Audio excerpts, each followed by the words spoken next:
હમણાં રહું નવસારી. આજની તારીખમાં હું છે ને મહિનામાં 4 થી 5 દિવસ ડાંગના જંગલમાં જ પડ્યો. ડાંગમાં કેવી મજા આવે? ડાંગમાં તમે જાઓ ને, કઈ જગ્યાએ અરે પણ ડાંગમાં પૂછો કેટલી ગ્રીનરી. આ ગઈકાલનો ફોટો છે. ફ્રેન્ડ મને ડાંગ લઈ ગયા અને ત્યારે મને અહેસાસ થયો કે આપણે સ્વિટરલેન્ડ ખોટું ગોતીએ, બાકી અહીંયા એટલું મજા આવે. આ ચોખ્ખા રોટી ડાંગર ફોટો ખીચી ખબર જતો આ પરમ દેશનો ફોટા. દાર્જિલિંગ રવિ તમે નહીં હતો फिर મેં નતો રહેતો. फिर किसको તો હું છે ને બહુ ખાલી મોહલ્લે में डाला? અને મારાથી છોકરાઓ જે બધું બતાવે. અચ્છા હા નામ મારું किसका? રાજકોટ મળ્યો નથી આ કોઈ ચાલે નહીં રાક્ષસ એવું. તમે પટેલ એટલે કયા પટેલ? કયા પટેલ? ક્યાં નામ એવું? મારા મમ્મી છે થોડી પટેલ છે અંબાના અને પપ્પા મહેસાણા.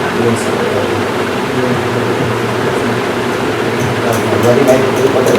ગોળિયા કુકર ને અકેલા કુકર ये कि मारी बहनी गुस्से મારી થાય. વાઈફ તો હા ગુસ્સે કોઈ ગુસ્સે કોઈ ના નહીં થાય. Yes. એટલે મારે તો કેવું છે કે મારા સસરા જે છે ને એ એરફોર્સમાં હતા. हाँ. એટલે એ આખું એજ્યુકેટેડ થઈ ગયું. મારું સાડા બેંકમાં મેનેજર છે. મારી સાડી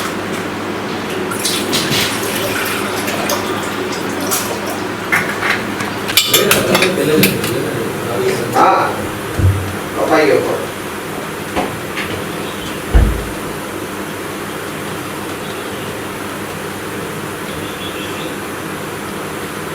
હા પેલું પાણી નાખી રબર ફાટી ગયેલા છે ને સોકઅપ ચલાઈ ગયા તો તમારો વોરંટીમાં તમે તેમ કરીને કરાવી દો.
રાખો રાખો રાખો.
मेरा नाम अलीशा बिन देवजी भाई पटेल है।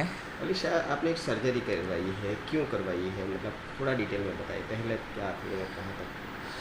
मेरा जन्म एक मेल की बॉडी में हुआ था और ये आज से 39 इयर्स पहले की बात है।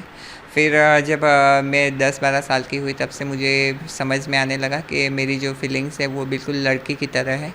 तो तब मैंने इसके बारे में ज़्यादा इन्फॉर्मेशन जानना चाहिए कि ये क्या है एक्चुअली। तो मुझे पता चला कि इसको जेंडर डिस्फोरिया बोलते हैं और फिर इसकी सारी इन्फॉर्मेशन और प्रोसेस जानने के बाद मैं इसमें आगे बढ़ी और इसमें टोटल 3 साल का टाइम लगा मुझे पूरी प्रोसेस कंप्लीट करने में, और आज मैं मेल टू फीमेल सर्जरी करवाने के बाद एक लेडीज़ की तरह जी रही हूँ।